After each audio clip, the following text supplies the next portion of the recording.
Good evening. The television and radio stations of the United States and their affiliated stations are proud to provide facilities for a discussion of issues in the current political campaign by the two major candidates for the presidency. The candidates need no introduction. The Republican candidate, Vice President Richard M. Nixon, and the Democratic candidate, Senator John F. Kennedy. According to rules set by the candidates themselves, each man shall make an opening statement of approximately 8 minutes duration and a closing statement of approximately 3 minutes duration. In between, the candidates will answer or comment upon answers to questions put by a panel of correspondents. In this, the first discussion in a series of 4 joint appearances, the subject matter has been agreed will be restricted to internal or domestic American matters. And now for the first opening statement by Senator John F. Kennedy. Smith, Nixon. In the election of 1860, Abraham Lincoln said the question was whether this nation could exist half slave or half free. In the election of 1960, and with the world around us, the question is whether the world will exist half slave or half free, whether it will move in the direction of freedom, in the direction of the road that we are taking, or whether it will move in the direction of slavery. I think it will depend in great measure upon what we do here in the United States, that we build, on the kind of strength that we maintain. We discussed tonight domestic issues, but I would not want that to be any implication to be given that this does not involve directly our struggle with Mr. Khrushchev for survival. Mr. Khrushchev is in New York, and he maintains the communist offensive throughout the world because of the productive power of the Soviet Union itself.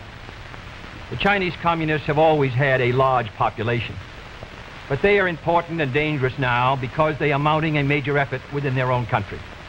The kind of country we have here, the kind of society we have, the kind of strength we build in the United States will be the defense of freedom. If we do well here, if we meet our obligations, if we're moving ahead, then I think freedom will be secure around the world. If we fail, then freedom fails. Therefore, I think the question before the American people is, are we doing as much as we can do? Are we as strong as we should be? Are we as strong as we must be if we're going to maintain our independence? And if we're going to maintain and hold out the hand of friendship to those who look to us for assistance, to those who look to us for survival?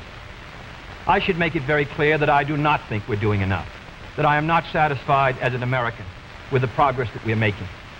This is a great country, but I think it could be a greater country. And this is a powerful country, but I think it could be a more powerful country. I'm not satisfied to have 50% of our steel mill capacity unused. I'm not satisfied when the United States had last year the lowest rate of economic growth of any major industrialized society in the world, because economic growth means strength and vitality. It means we're able to sustain our defenses. It means we're able to meet our commitments abroad. I'm not satisfied when we have over $9 billion worth of food, some of it rotting, even though there is a hungry world, and even though 4 million Americans wait every month for a food package from the government, which averages 5 cents a day per individual. I saw cases in West Virginia, here in the United States, where children took home part of their school lunch in order to feed their families, because I don't think we're meeting our obligation towards these Americans. I'm not satisfied when the Soviet Union is turning out twice as many scientists and engineers as we are. I'm not satisfied when many of our teachers are inadequately paid, or when our children go to school part-time shifts. I think we should have an educational system second to none. I'm not satisfied when I see men like Jimmy Hoffa in charge of the largest union in the United States, still free. I'm not satisfied when we are failing to develop the natural resources of the United States to the fullest. Here in the United States, which developed the Tennessee Valley and which built the Grand Coulee and the other dams in the northwest United States, at the present rate of hydropower production, and that is the hallmark of an industrialized society, the Soviet Union by 1975 will be producing more power than we are. These are all the things, I think, in this country that can make our society strong or can mean that it stands still. I'm not satisfied until every American enjoys his full constitutional rights. If a Negro baby is born, and this is true also of Puerto Ricans and Mexicans in some of our cities, he has about 1/2 as much chance to get through high school as a white baby.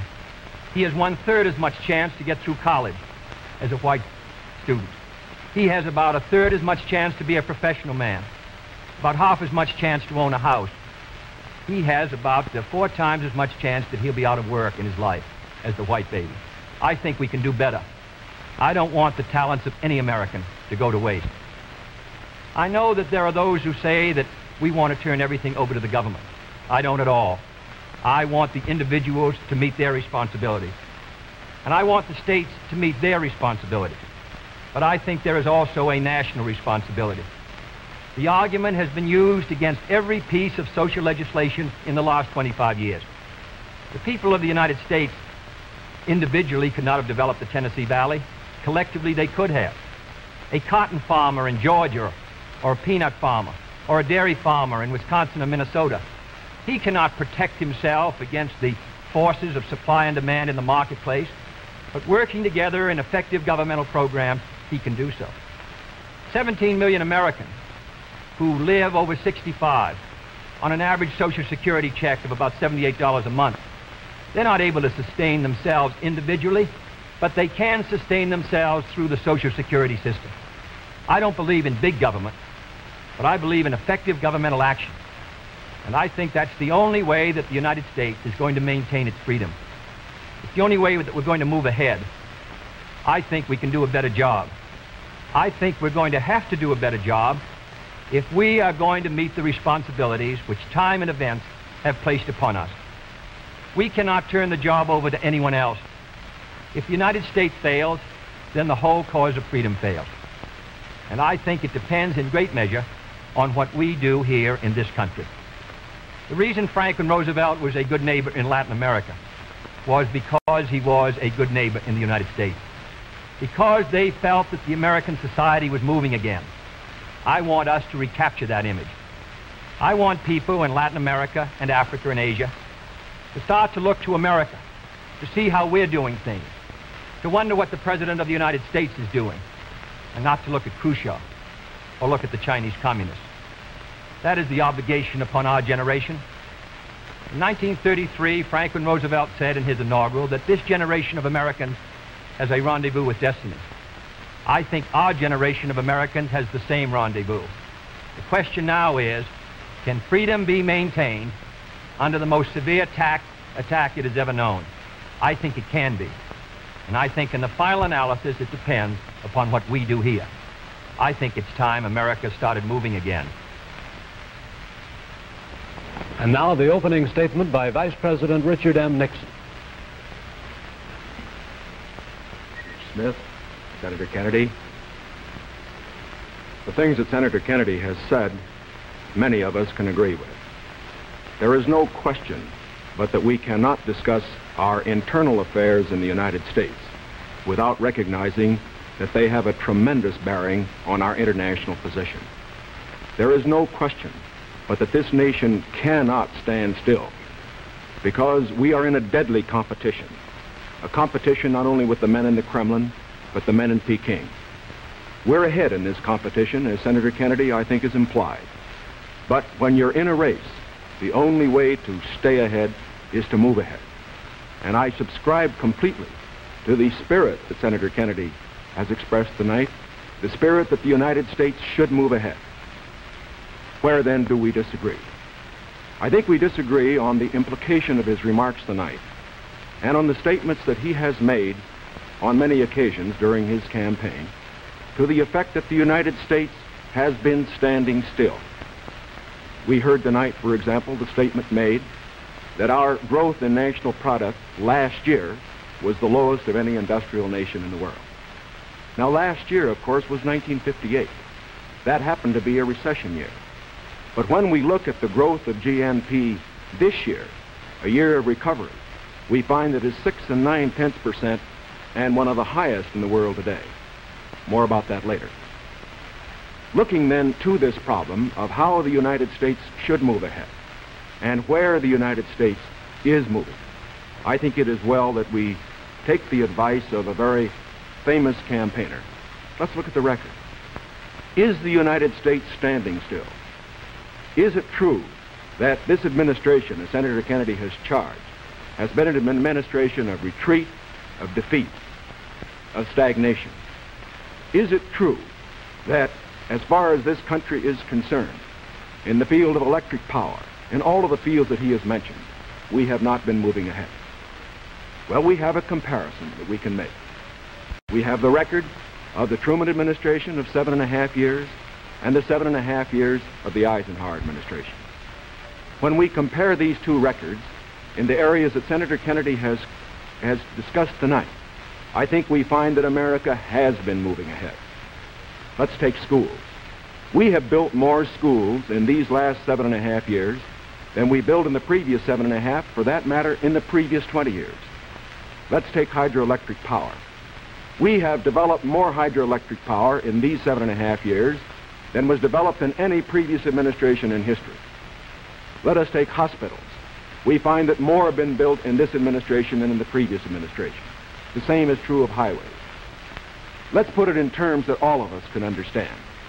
We often hear gross national product discussed, and in that respect, may I say that when we compare the growth in this administration with that of the previous administration, that then there was a total growth of 11% over 7 years.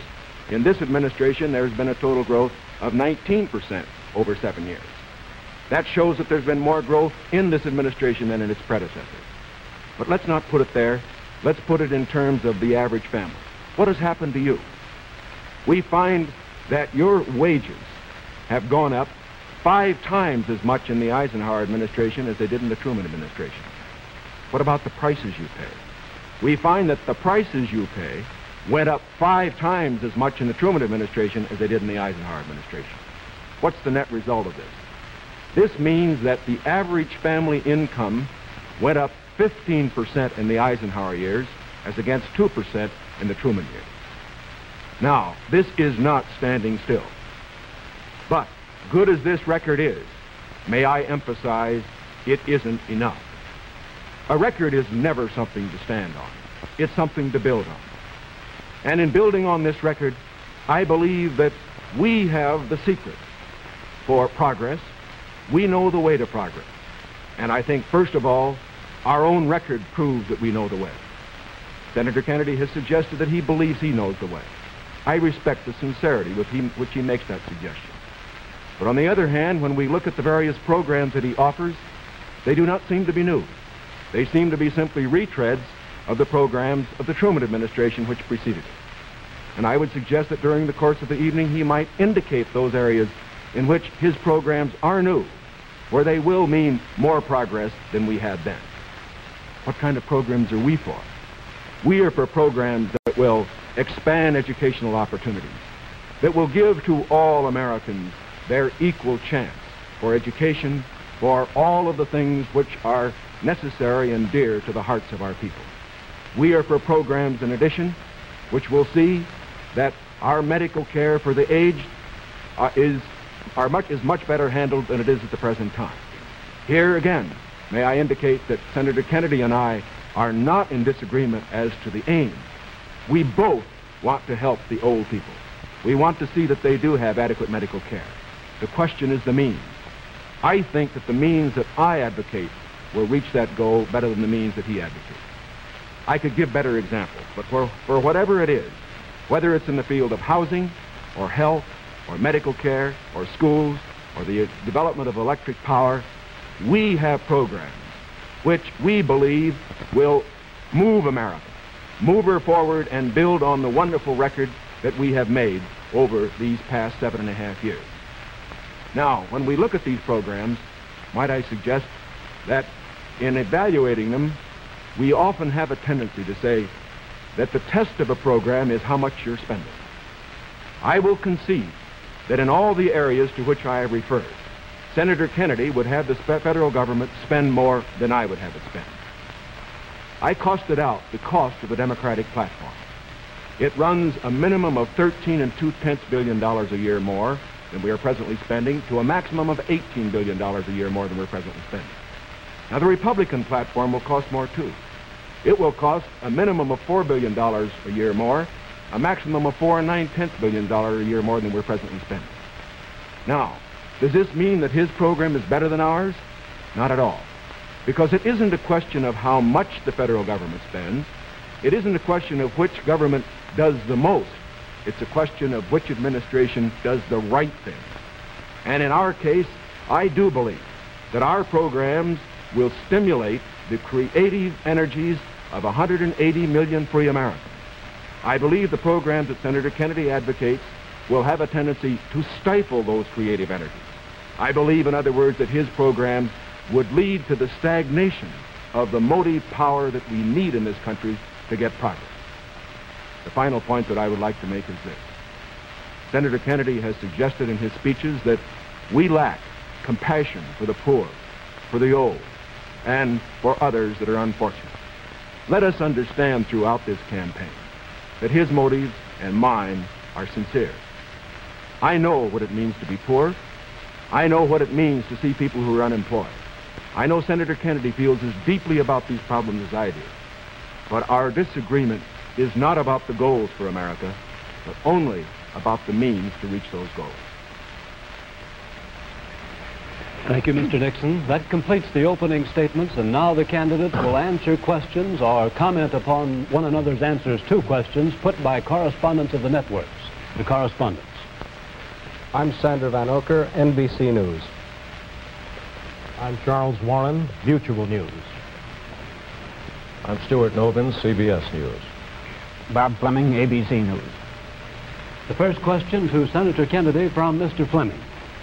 Senator, the Vice President in his campaign has said that you are naive and at times immature. He has raised the question of leadership. On this issue, why do you think people should vote for you rather than the Vice President? Well, the Vice President and I came to the Congress together. 1946, we both served in the Labor Committee. I've been there now for 14 years, the same period of time that he has. So that our experience in government is comparable. Secondly, I think the question is, what are the programs that we advocate? What is the party record that we lead? I come out of the Democratic Party, which in this century has produced Woodrow Wilson and Franklin Roosevelt and Harry Truman, and which supported and sustained these programs which I've discussed tonight. Mr. Nixon comes out of the Republican Party. He was nominated by it. And it is a fact that through most of these last 25 years, the Republican leadership has opposed federal aid for education, medical care for the aged, development of the Tennessee Valley, development of our natural resources. I think Mr. Nixon is an effective leader of his party. I hope he would grant me the same. The question before us is, which point of view and which party do we want to lead the United States? Mr. Nixon, would you like to comment on that statement? I have no comment. The next question, Mr. Novin. Mr. Vice President, your campaign stresses the value of your 8-year experience, and the question arises as to whether that experience was as an observer or as a participant or as an initiator of policy making. Would you tell us, please, specifically what major proposals you have made in the last 8 years that have been adopted by the administration? It would be rather difficult to cover them in 2.5 minutes. I would suggest that these proposals could be mentioned. First, after each of my foreign trips, I have made recommendations that have been adopted. For example, after my first trip abroad, I strongly recommended that we increase our exchange programs, particularly as they related to exchange of persons, of leaders in the labor field and in the information field. After my trip to South America, I made recommendations that a separate inter-American lending agency be set up, which the South American nations would like much better than to participate in the lending agencies which treated all the countries of the world the same. I have made other recommendations after each of the other trips. For example, after my trip abroad to Hungary, I made some recommendations with regard to the Hungarian refugee situation, which were adopted not only by the President, but some of them were enacted into law by the Congress. Within the administration, as a chairman of the President's Committee on Price Stability and Economic Growth, I have had the opportunity to make recommendations which have been adopted within the administration and which I think have been reasonably effective. I know Senator Kennedy suggested in a speech at Cleveland yesterday that that committee had not been particularly effective. I would only suggest that while we do not take the credit for it, I would not presume to, that since that committee has been formed, the price line has been held very well within the United States.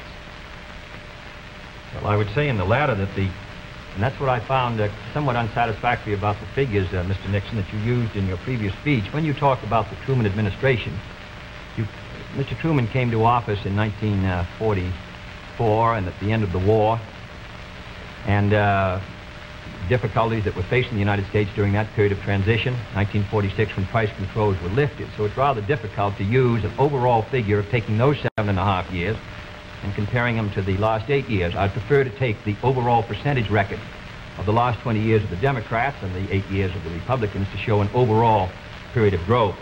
In regard to price stability, I'm not aware that that committee did produce recommendations that ever were certainly before the Congress from the point of view of legislation in regard to controlling prices. In regard to the exchange of students, of labor unions, I am chairman of the subcommittee on Africa, and I think that one of the most unfortunate phases of our policy towards that country was the very minute number of exchanges that we had. I think it's true of Latin America also. We did come forward with a program of students for the Congo of over 300, which was more than the federal government had for all of Africa the previous year. So that I don't think that we have moved, at least in those two areas, with sufficient vigor. The next question to Senator Kennedy from Mr. Warren. Senator Kennedy, during your brief speech a few minutes ago, you mentioned farm surpluses. I'd like to ask this. It's a fact, I think, that presidential candidates traditionally make promises to farmers. Lots of people, I think, don't understand why the government pays farmers for not producing certain crops, or paying farmers if they overproduce, for that matter. Now, let me ask, sir, why can't the farmer operate like the businessman who operates a factory?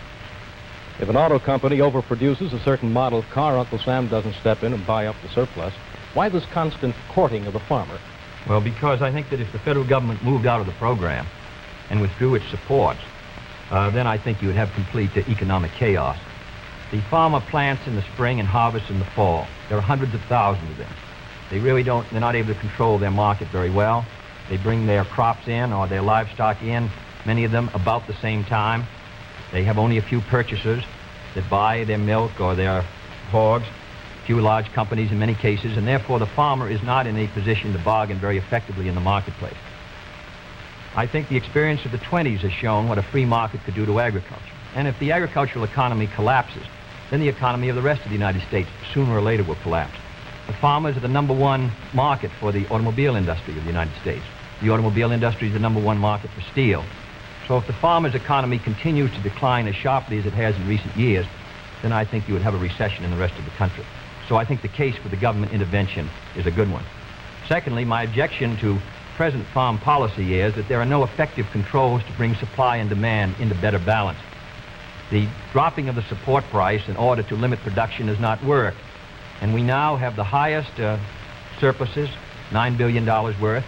We've had a higher tax load from the Treasury for the farmer in the last few years with the lowest farm income in many years.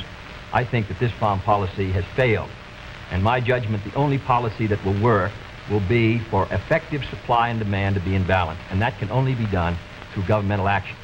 I therefore suggest that in those basic commodities which are supported, that the federal government, after endorsement by the farmers in that commodity, attempt to bring supply and demand into balance. Attempt effective production controls so that we won't have that 5 or 6% surplus which breaks the price 15 or 20%. I think Mr. Benson's program has failed. And I must say, after reading the Vice President's speech before the farmers as he read mine, I don't believe that it's very much different from Mr. Benson. I don't think it provides effective governmental controls.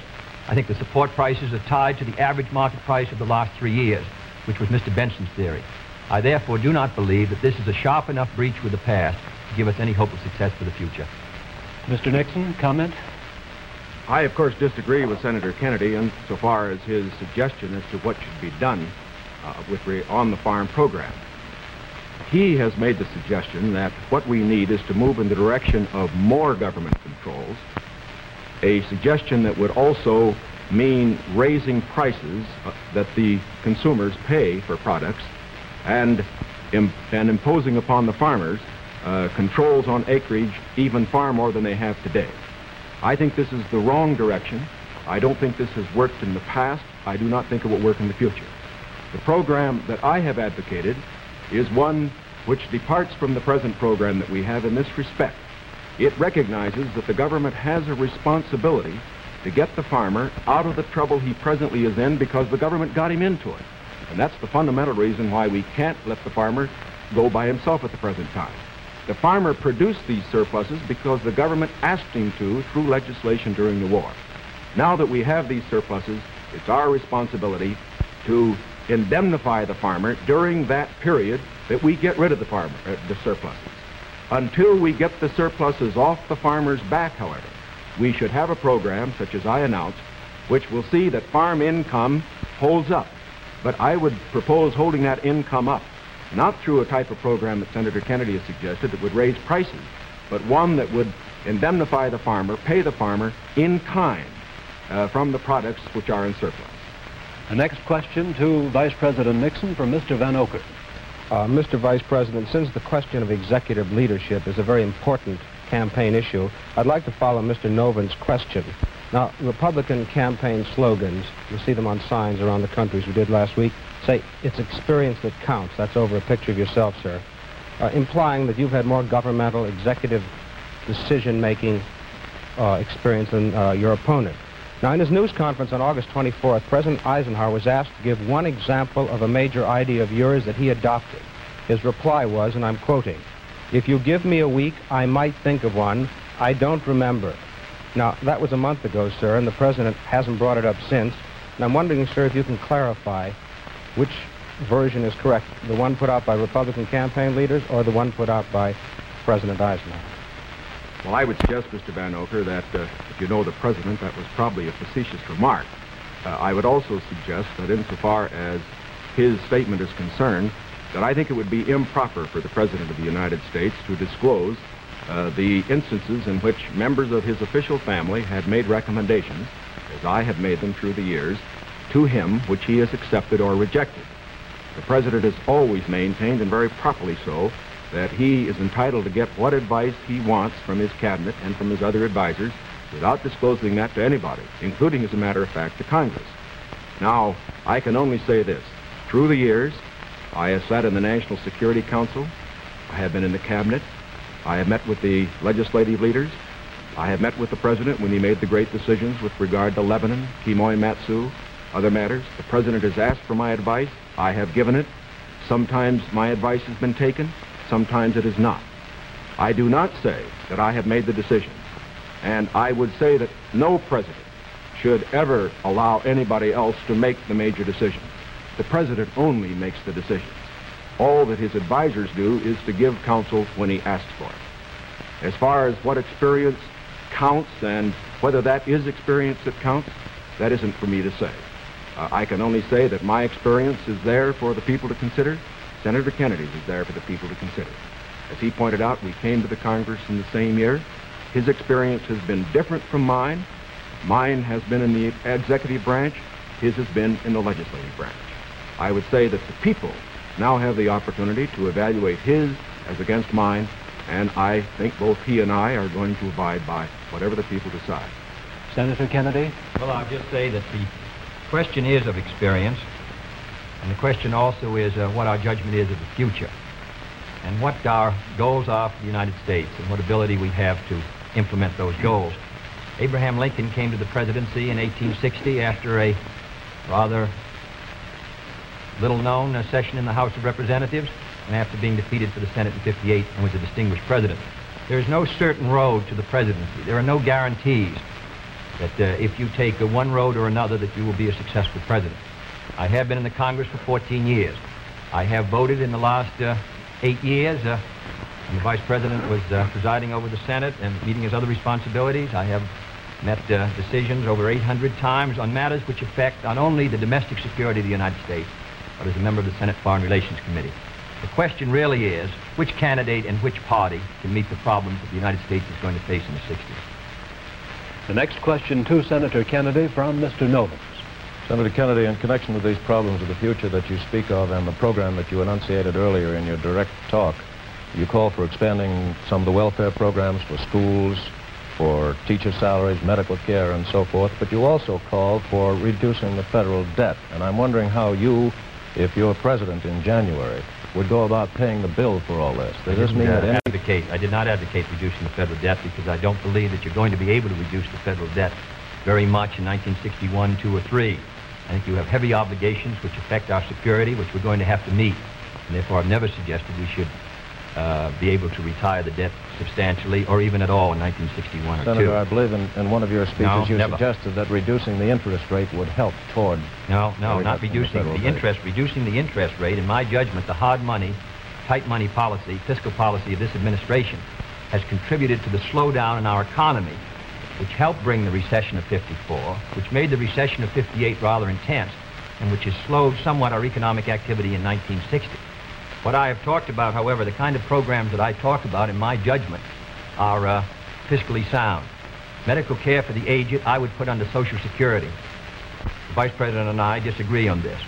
The program, the Javits-Nixon or the Nixon-Javits program, would have cost, if fully used, $600 million by the government per year and $600 million by the state. The program which I advocated, which failed by 5 votes in the United States Senate, would have put medical care for the aged in Social Security and would have been paid for through the Social Security system and the Social Security tax. Secondly, I support federal aid to education and federal aid for teachers' salaries. I think that's a good investment. I think we're going to have to do it. And I think to heap the burden further on the property tax, which is already strained in many of our communities, will ensure, in my opinion, that many of our children will not be adequately educated and many of our teachers not adequately compensated. There is no greater return to an economy or to a society than an educational system second to none. On the question of the development of natural resources, I would pay as you go, in the sense that they would be balanced and the power revenues would bring back sufficient money to finance the projects, in the same way as the Tennessee Valley. I believe in the balanced budget, and the only conditions under which I would unbalance the budget would be if there was a grave national emergency or a serious recession. Otherwise, with a steady rate of economic growth, and Mr. Nixon and Mr. Rockefeller in their meeting said a 5% economic growth would bring by 1962 $10 billion extra in tax revenues. Whatever is brought in, I think that we can finance essential programs within a balanced budget if business remains orderly. Yes, I think what Mr. Noble was referring to was not one of Senator Kennedy's speeches, but the Democratic platform, which did mention cutting the national debt.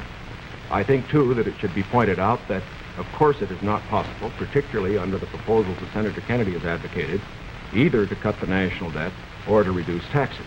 As a matter of fact, it will be necessary to raise taxes. As Senator Kennedy points out, that as far as his one proposal is concerned, the one for medical care for the aged, that would be financed out of Social Security. That, however, is raising taxes for those who pay Social Security. He points out that he would make pay-as-you-go be the basis for our natural resources development.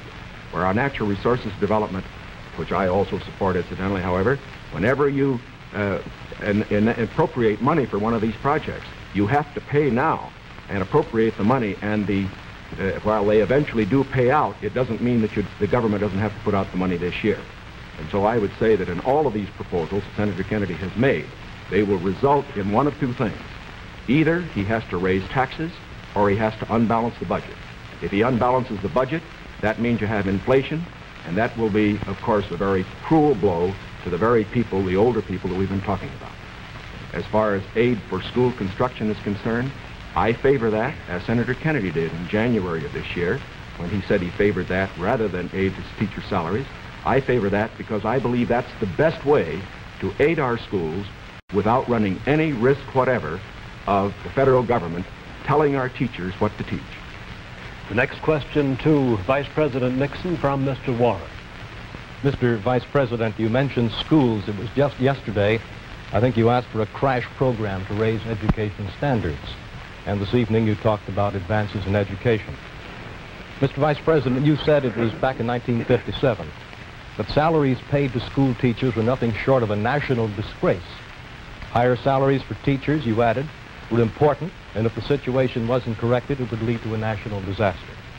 Yet you refused to vote in the Senate in order to break a tie vote when that single vote, if it had been yes, would have granted salary increases to teachers. I wonder if you could explain that, sir. I'm awfully glad you got that question, because as you know, I got into it at the last, and my other question wasn't able to complete the argument. I think that the reason that I voted against having the federal government pay teacher salaries was probably the very reason that concerned Senator Kennedy when in January of this year in his kickoff press conference he said that he favored aid for school construction, but at that time did not feel that there should be aid for teacher salaries. At least that's the way I read his remarks. Now, why should there be any question about the federal government aiding teacher salaries? Why did Senator Kennedy take that position then? Why do I take it now? We both took it then, and I take it now for this reason.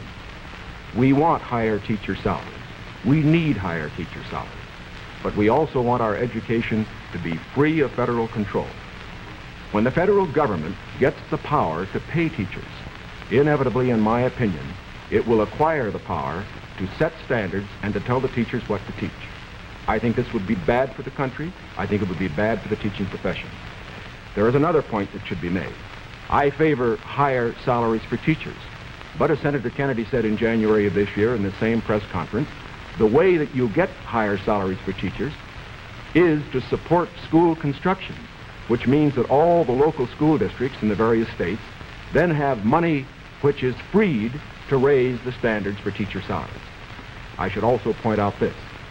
Once you put the responsibility on the federal government for paying a portion of teacher salaries, your local communities and your states are not going to meet the responsibility as much as they should. I believe, in other words, that we have seen the local communities in the states assuming more of that responsibility.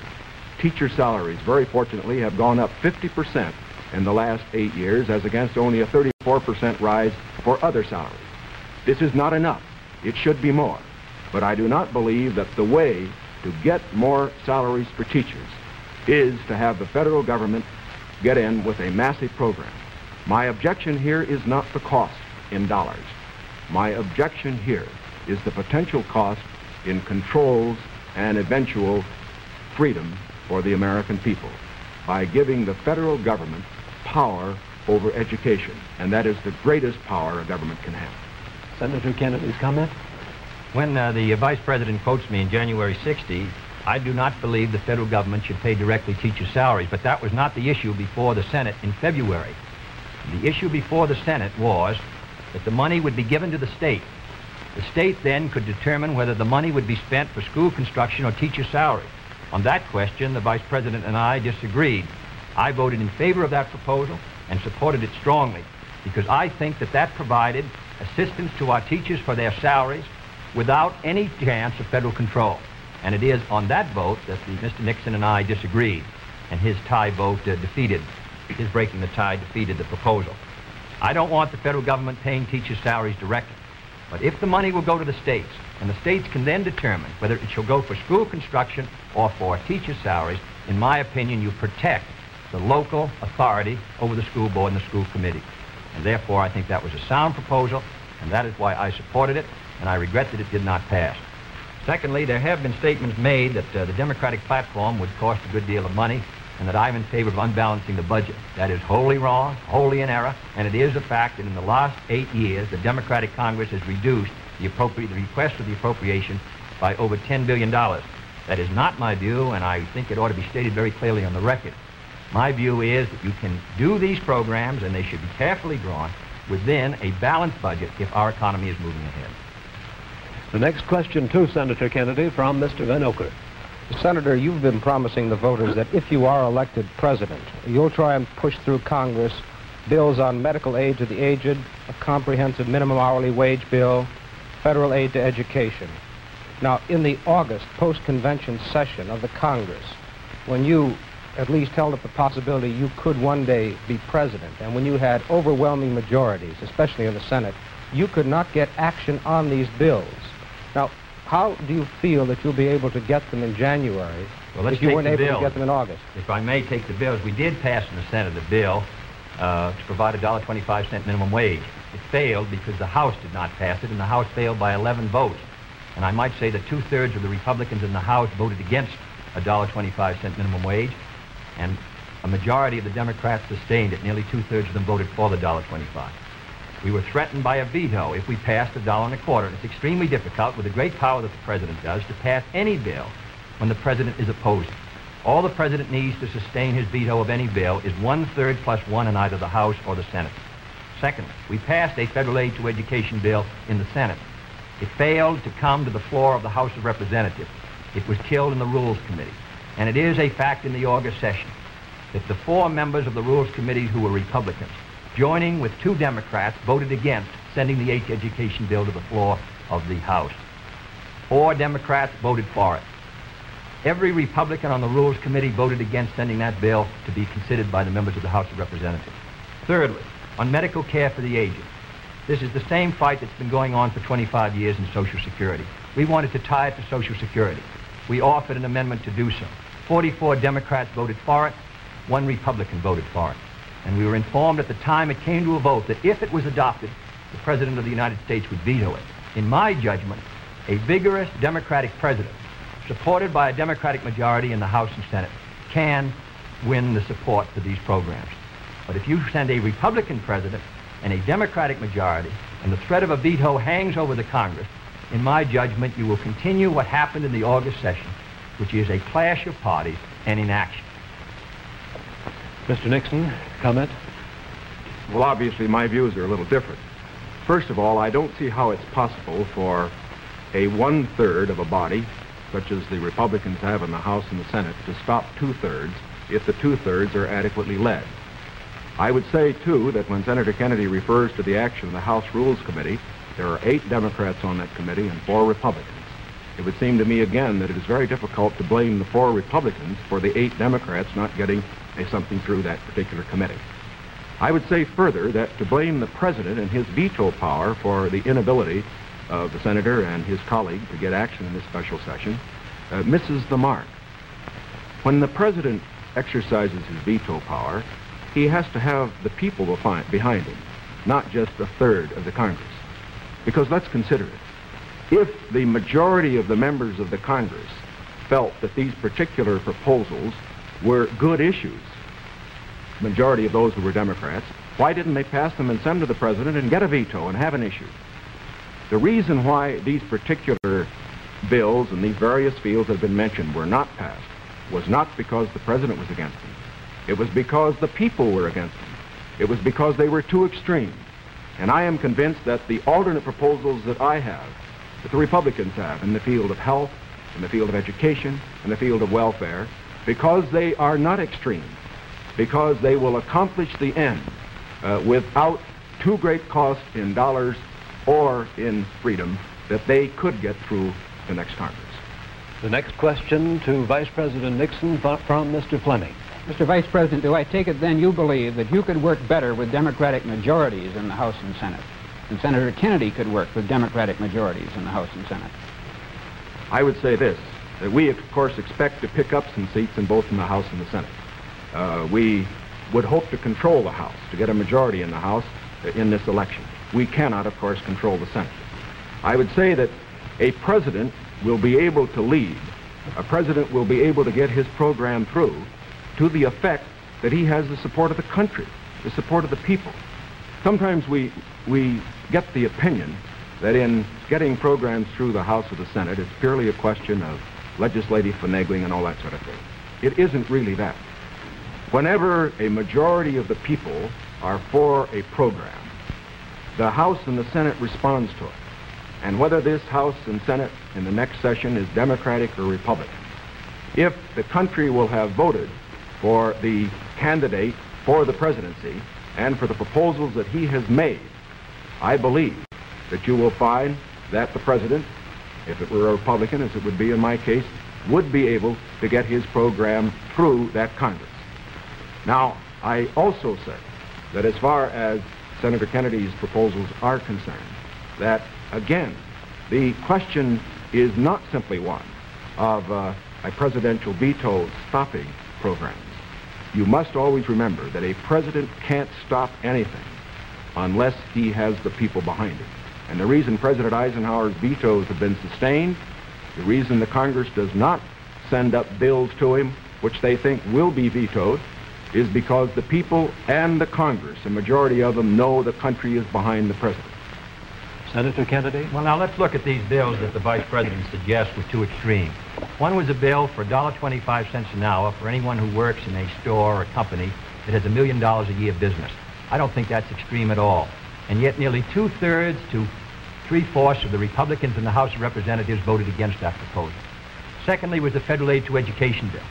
It was a very, because of the defeat of teacher salaries, it was not a bill that met, in my opinion, the need. The fact of the matter is, it was a bill that was less than you recommended, Mr. Nixon, this morning in your proposal. It was not an extreme bill. And yet we could not get one Republican to join. At least, I think, 4 of the 8 Democrats voted to send it to the floor of the House, not one Republican, and they joined with those Democrats who were opposed to it. I don't say the Democrats are united in their support of the program, but I do say a majority are, and I say a majority of the Republicans are opposed to it. The third is medical care for the aged, which is tied to Social Security, which is financed out of Social Security funds. Does not put a deficit on the Treasury. The proposal advanced by you and by Mr. Javits would have cost $600 million. Mr. Rockefeller rejected it in New York, said he didn't agree with the financing at all, said it ought to be on Social Security. So these are 3 programs which are quite moderate. I think it shows the difference between the 2 parties. One party is ready to move in these programs, the other party gives them lip service. Mr. Warren's question for Senator Kennedy. Senator Kennedy, on another subject, communism is so often described as an ideology or a belief that exists somewhere other than in the United States. Let me ask you, sir, just how serious a threat to our national security are these communist subversive activities in the United States today? Well, I think they're serious. I think it's a matter that we should continue to give great care and attention to. We should support the laws which the United States has passed in order to protect us from those who would destroy us from within. We should sustain the Department of Justice in its efforts and the FBI, and we should be continually alert. I think if the United States is maintaining a strong society here in the United States, I think that we can meet any internal threat. The major threat is external and will continue. Mr. Nixon, comment? I agree with Senator Kennedy's appraisal generally in this respect. The question of communism within the United States has been one that has worried us in the past. It is one that will continue to be a problem for years to come. We have to remember that the Cold War that Mr. Khrushchev is waging and his colleagues are waging is waged all over the world, and it's waged right here in the United States. That's why we have to continue to be alert. It is also essential in being alert that we be fair. Fair because by being fair, we uphold the very freedoms that the communists would destroy. We uphold the standards of conduct which they would never follow.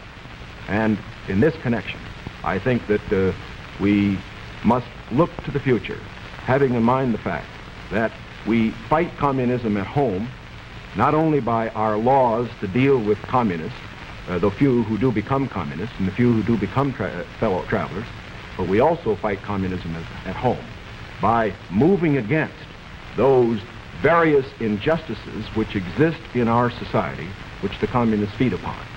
And in that connection, I again would say that while Senator Kennedy says we are for the status quo, I do believe that he would agree that I am just as sincere in believing that my proposals for federal aid to education, my proposals for health care, are just as sincerely held as his. The question, again, is not one of goals. We're for those goals. It's one of means. Mr. Van Oker's question for Vice President Nixon.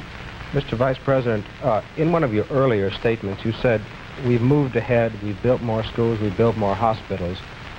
Now, sir, isn't it true that the building of more schools is a local matter for financing?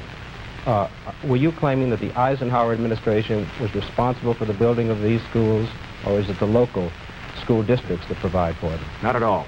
As a matter of fact, your question brings out a point that I'm very glad to make. Too often, in appraising whether we are moving ahead or not, we think only of what the federal government is doing. Now, that isn't the test of whether America moves. The test of whether America moves is whether the federal government, plus the state government, plus the local government, plus the biggest segment of all, individual enterprise, moves. We have, for example, a gross national product of approximately $500 billion. Roughly $100 billion to $125 billion of that is the result of government activity. $400 billion, approximately, is a result of what individuals do.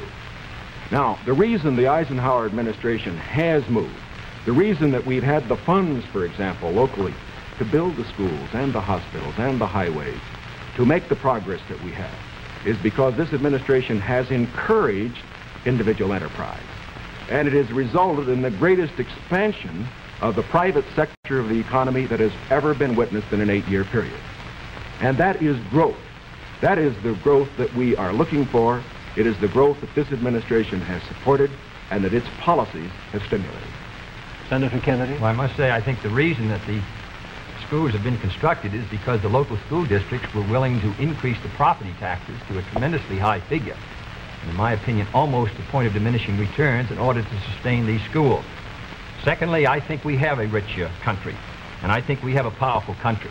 I think what we have to do, however, is have the president and the leadership set before our country exactly what we must do in the next decade if we're going to maintain our security in education, in economic growth, in development of natural resources.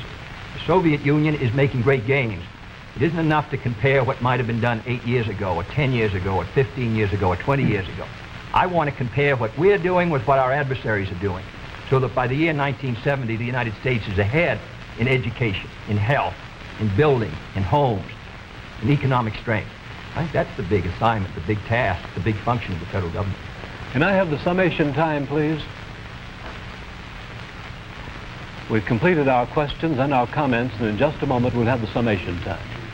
This will allow 3 minutes and 20 seconds for the summation by each candidate. 3 minutes and 20 seconds for each candidate. Vice President Nixon, will you make the first summation? Thank you, Mr. Smith. Senator Kennedy, first of all, I think it is well to put in perspective where we really do stand with regard to the Soviet Union in this whole matter of growth. The Soviet Union has been moving faster than we have, but the reason for that is obvious.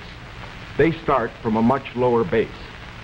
Although they have been moving faster in growth than we have, we find, for example, today, that their total gross national product is only 44% of our total gross national product. That's the same percentage that it was 20 years ago. And as far as the absolute gap is concerned, we find that the United States is even further ahead than it was 20 years ago. Is this any reason for complacency? Not at all. Because these are determined men. They are fanatical men. And we have to get the very most out of our economy. I agree with Senator Kennedy completely on that score. Where we disagree is in the means that we would use to get the most out of our economy. I respectfully submit that Senator Kennedy too often would rely too much on the federal government, on what it would do to solve our problems, to stimulate growth. I believe that when we examine the Democratic platform, when we examine the proposals that he has discussed tonight, when we compare them with the proposals that I have made, that these proposals that he makes would not result in greater growth for this country than would be the case if we followed the programs that I have advocated. There are many of the points that he has made that I would like to comment upon. The one in the field of health is worth mentioning. Our health program, the one that Senator Javits and other Republican senators as well as I supported, is one that provides for all people over 65 who want health insurance the opportunity to have it if they want it. It provides a choice of having either government insurance or private insurance. But it compels nobody to have insurance who does not want it. His program under Social Security would require everybody who had Social Security to take government health insurance whether he wanted it or not. And it would not cover several million people who are not covered by Social Security at all. Here is one place where I think that our program does a better job than his. The other point that I would make is this. This downgrading of how much things cost, I think many of our people will understand better when they look at what happened during the Truman administration when the government was spending more than it took in. We found savings over a lifetime eaten up by inflation. We found the people who could least afford it, people on retired incomes, people on fixed incomes, we found them unable to meet their bills at the end of the month. It is essential that a man who's president of this country certainly stand for every program that will mean for growth. And I stand for programs that will mean growth and progress. But it is also essential that he not allow a dollar spent that could be better spent by the people themselves. Senator Kennedy, your conclusion? The point was made by Mr. Nixon that the Soviet production is only 44% of ours. I must say that 44% in that Soviet country is causing us a good deal of trouble tonight. I want to make sure that it stays in that relationship. I don't want to see the day when it's 60% of ours and 70 and 75 and 80 and 90% of ours, with all the force and power that it could bring to bear in order to cause our destruction. Secondly, the Vice President mentioned medical care for the aged. Our program was an amendment to the Kerr bill. The Kerr bill provided assistance to all those who were not on Social Security. I think it's a very clear contrast. In 1935, when the Social Security Act was written, 94 out of 95 Republicans voted against it. Mr. Landon ran in 1936 to repeal it.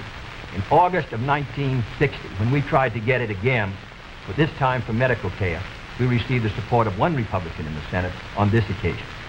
Thirdly, I think the question before the American people is, as they look at this country and as they look at the world around them, the goals are the same for all Americans. The means are at question. The means are at issue. If you feel that everything that is being done now is satisfactory, that the relative power and prestige and strength of the United States is increasing in relation to that of the communists, that we are gaining more security, that we are achieving everything as a nation that we should achieve, that we're achieving a better life for our citizens and greater strength, then I agree. I think you should vote for Mr. Nixon. But if you feel that we have to move again in the 60s, that the function of the president is to set before the people the unfinished business of our society, as Franklin Roosevelt did in the 30s, the agenda for our people, what we must do as a society to meet our needs in this country and protect our security and help the cause of freedom. As I said at the beginning, the question before us all, that faces all Republicans and all Democrats, is, can freedom in the next generation conquer, or are the communists going to be successful? That's the great issue. And if we meet our responsibilities, I think freedom will conquer. If we fail to move ahead, if we fail to develop sufficient military and economic and social strength here in this country, then I think that the tide could begin to run against us. And I don't want historians 10 years from now to say, these were the years when the tide ran out for the United States. I want them to say, these were the years when the tide came in. These were the years when the United States started to move again. That's the question before the American people, and only you can decide what you want this country to be, what you want to do with the future. I think we're ready to move, and it is to that great task, if we're successful, that we will address ourselves. Thank you very much, gentlemen. This hour has gone by all too quickly. Thank you very much for permitting us to present the next President of the United States on this unique program. I've been asked by the candidates to thank the American networks and the affiliated stations for providing time and facilities for this joint appearance. Other debates in this series will be announced later and will be on different subjects. This is Howard K. Smith. Good night from Chicago.